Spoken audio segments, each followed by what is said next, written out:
David with No Chaser, and for today's topic, it's gonna be kind of depressing. I mean, okay, look, let me explain something. I don't mean to make things depressing or only talk about the bad stuff of addiction or recovery. You know, I mean, honestly, full disclosure, if you want more inspirational, rah-rah, cheerleading, recovery type stuff, this might not be the video series for you. What I like to do is I like to talk about things that are real, that I have faced in this stuff. And I'm not claiming to be any sort of arbiter of advice or wisdom or anything like that. These are just like insights that I have, whether you agree with them or not. Anyway, but I mean, this is one of those things that was, I remember being in treatment multiple times, and there was always at least one segment or one group or class that went over this certain topic that was amongst all the depressing things in rehab that you'd cover. This was one of the most. Seemed bleak, but it's important to talk about. So it is known as PAWS. Not like pause, but Post-Acute Withdrawal Syndrome. Sometimes it's known as Post-Acute Withdrawal Symptoms. I don't know. By the way, I don't know why they gave such an awful thing, such a cute name like PAWS. But anyways, so what Post-Acute Withdrawal Syndrome is so when you first get off drugs or alcohol, you go through withdrawals, obviously. You detox, do all that good stuff. And that's the acute part of it. When you got the shakes, or, you know, the heroin flu, or, you know, the meth passed out for 7 days, or just whatever thing you're going through. And what PAWS is that it is something that lasts, I'll get into it, but it's something that goes beyond that is still symptoms of you withdrawing from drugs or alcohol. So it's kind of strange because there's no real rhyme or reason to it. And what these type of symptoms are, so the most noticeable one is that sometimes, like even months later, you'll feel like types of physical withdrawal syndromes where you may have the shakes for a couple months afterwards, or they'll come back. You may have that kind of foggy brain that you had before when you were just going through withdrawals. That could come back. You know, like things like lack of coordination, like those types are those physical ones are the ones that are more like easy to notice as like, oh, I think this is like, you know, post-acute withdrawal syndrome, because I have no idea why I'm going through this. Again, there's no real timetable for this type of stuff, but the one that has plagued me the most as a person who's attempted recovery and gone through this over and over again and has dealt with PAWS a whole lot is the mental and emotional factors of it. So the main symptoms of this is that you can fall into depression or anhedonia, which is like losing interest in stuff, a hypersensitivity to stress. You know, and the crazy thing is, if you think about this, you know, getting off drugs and alcohol is an adjustment in and of itself. Like, you may have these things just because, you know, your life is no longer with drugs and alcohol. You have to adjust to life as it is. And the other thing, too, is that it can be hard to differentiate what is PAWS and just what's life. Life can be stressful. Life, you can just fall into depression. You know, I suffer from clinical depression, and so, you know, it's been so long since I've played this game of, is this PAWS or is this depression or is this life? But I could start to kind of really feel when this was like the post-acute withdrawal symptoms that were occurring with me. And so the thing is that it seems like this addiction shit never ends, right? You know, right when you get detoxed and you're starting out and you're working your recovery, it's just like, just when I thought I was out, they pulled me back in. Yeah, that is a reference to an old movie that I don't even remember what movie it was. I just seen it through memes and stuff. Some Al Pacino movie. Anyways, so the thing is that the main of all the sort of literature and evidence of it that they've put forth is that the post-acute withdrawal syndrome can last anywhere from 6 months to 2 years.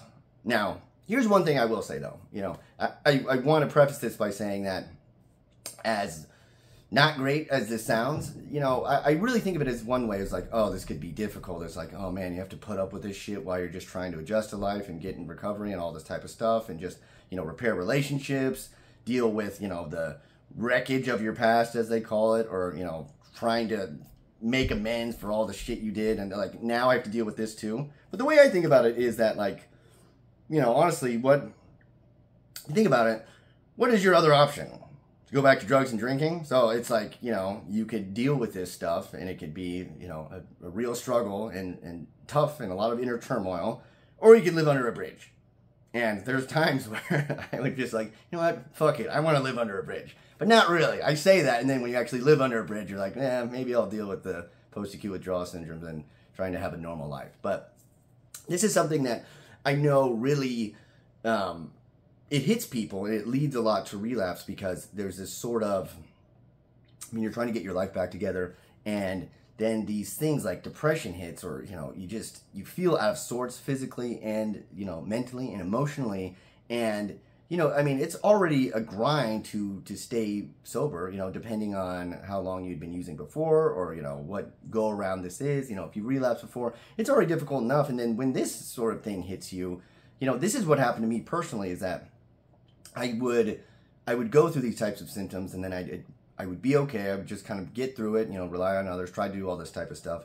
And then the obsession would hit. And when I was at this low point, especially the anhedonia, the lack of interest in things, and the, nothing, I can't find enjoyment or contentment in anything, when I would be stuck in that, and then the obsession to drink out of nowhere would come, it would be pretty difficult. That's what led to quite a few relapses. And the idea is always that it gets better. It just over time. And the thing is that what makes it difficult in recovery is that there's not a normal trajectory of things. It would be nice if it was like things get better. So let's say you start at like this low point, like you're really low, but then just slowly but surely you're just moving your way up. Even if it takes like quite a while, you're just getting better and better, exponentially or progressively or whatever. But a lot of times, and especially with pause, it doesn't work like that, to where sometimes you feel a lot better, and then you go down, and then you feel much better, and then you go way down, and then you're kind of slowly building back up, and then you go down. The thing is, if you actually were to look at that trajectory and from a wider scope, you would see that over time, even though it goes up and down, it does get better. But man, when you're just in it, it just really doesn't feel like that. And the thing about post-acute withdrawal is that there's a lot of things that, for me, is that it would really chip away at some of the lack of faith in this process, or that things would get better, or you talk about, one of the main killers of recovery, the hopelessness, because it would just be like, ugh, is this all that life is just grinding through this type of stuff? And it's weird, even though if you haven't used drugs or alcohol in a long time, that still is a little part of your brain. Your brain's trying to heal itself, and it's still weirdly your addiction talking. Even if you're not in the thick of it, even if you're not in active addiction, it's still talking to you in a way. It's still kind of this sort of virus that's slowly dying, and it's just making outbursts to just bring you back in. And, what I always try to remember is, one thing is that, of course, what is your alternative? To live under a bridge. And the other thing is that, this is what I try so hard, and I struggle with this so much, is that just to remember, and this is so important, is that these things pass. I can't stress enough. It's probably heard in AA and any other sort of recovery room, in refuge and Dharma recovery, just any type. It's the same idea that things pass, whether they're good or they're bad.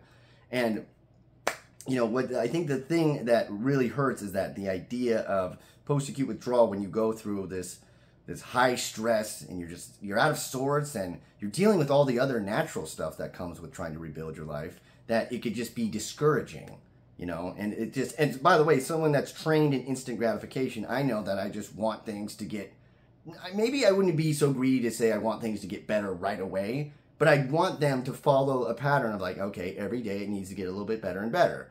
And if I hit a setback, then, I start to freak out because I'm like, what's going on? This is the end of the world.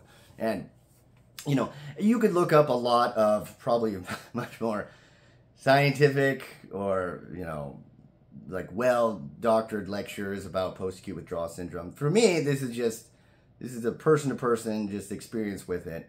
And it's something that a lot of people don't really know about. I mentioned that I saw, I had classes about it and things that I looked it up, and then in treatment they taught it, but some really don't cover it, and some people are just unaware. So some people totally get blindsided by it because they just go why do I feel this way? I've been 6 months sober. I've been 7 months sober. I've been a year sober. I've been a year and a half. Why is this coming to? Why Why do I feel this huge setback when I've been doing everything right? And the thing is that, as I mentioned, it may sound kind of depressing or a little bit bleak, like, holy crap, this lasts so long, and this is another thing on top of that you have to struggle with. The one thing is that, if you think about it, where you hit maybe these lulls in your life, or you hit these issues that come to be, but the more you make it through, the more, positive momentum that you can build up. And the one thing is that I know a lot of people that struggle with mental health is that they have this weird sort of comfort in the idea that they at least have a diagnosis. Like, as much as people don't like labels or anything, I know some people that for a long time they struggled with mental health issues, and they were just like, I don't know why I feel this way. And then there was a sort of at least release when they were given a diagnosis. At least I have a name to this thing. At least I have some idea of what the hell is going on in my brain. And that's one thing that, considering and understanding what pause is that if you go through this type of stuff, you can at least tell yourself, like, this is what it is. My brain isn't broken. I'm not freaking out. This is just what is going on in my mind, and this is something to get through, but this is not, again, can't stress enough, this is not like I'm doomed or my brain will always be this way. This is just what, occurs when you're trying to recover from addiction and alcoholism. So anyways, as I mentioned on the last episode, if you didn't see it, me and Brett from Rev Left have started a new podcast, Shoeless in South Dakota.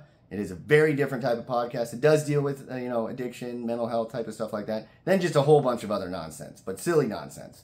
So I will put the link again in that. Check it out. If you like Brett from Rev Left, I know a lot of the people that came over here, to watch me came from one of his public podcasts I did. We have a whole backlog of episodes just talking about all the, a lot focused on addiction and mental health, but, a lot of other stuff too. Just check it out. I think if you like my videos, or if you like, Brett's content, you'll absolutely like that. But other than that, I wish you all well. If you're in recovery, stay strong, keep doing it. If you're in active addiction or you're drinking right now, I just wish that there's the least amount of suffering you could feel, and hopefully you find your way. And if you're just watching this because you're just curious or interested in it, I'm glad you're watching. And other than that, be well.